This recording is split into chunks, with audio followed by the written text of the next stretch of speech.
In 1994, the trauma bay doors at Riverside General Hospital burst open for Gloria Ramirez.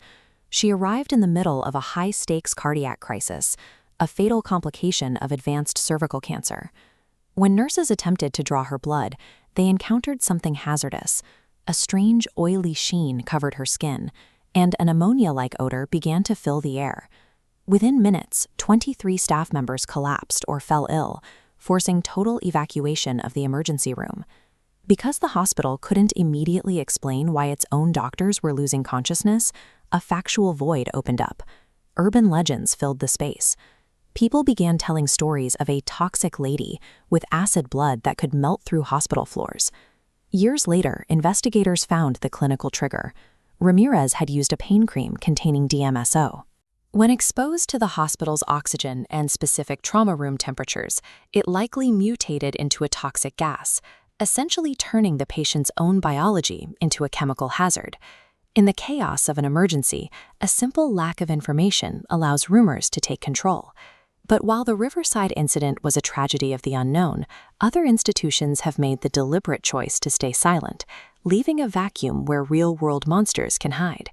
The Willowbrook State School on Staten Island was built as a center for care, mandated to provide a safe environment for children with disabilities.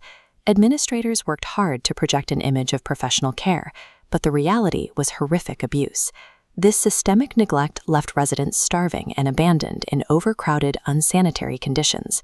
Locals sensed the danger inside, but without proof, they imagined a phantom. They called him Cropsey, a mythical axe-wielding figure stalking the facility's perimeter. The real figure operating in that woods was Andre Rand. Rand was a former Willowbrook orderly who understood the facility's inner workings.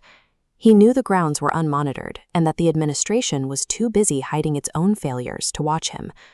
After years of operating in the facility's ignored chaos, Rand was finally captured and convicted for the kidnapping and disappearance of local children. The cover-up mattered because it created a sanctuary for a predator. By concealing the neglect of their residents to protect the school's reputation, the administration effectively blinded themselves to a killer on their own payroll. When institutions prioritize face-saving over accountability, they create blind spots. And in those blind spots, myths become secondary to very real human tragedies. This dynamic extends even to the highest levels of government. During the Vietnam War, the U.S. military conducted Operation Speedy Express in the densely populated Mekong Delta, labeling it a decisive tactical success. Official reports claimed a victory of massive proportions, 11,000 enemy combatants killed, while only 242 American soldiers were lost. Comparing the kill count against actual weapons recovered reveals a stark truth. The military claimed 11,000 enemy fighters killed, but only 750 weapons were found. This massive gap indicates the vast majority of these combatants were actually unarmed civilians, rebranded to maintain a successful image. The truth survived because journalists bypassed the official briefings. They went to the source of the physical evidence, the local provincial hospitals. Here, the patients treated for wounds were children, mothers, and the elderly.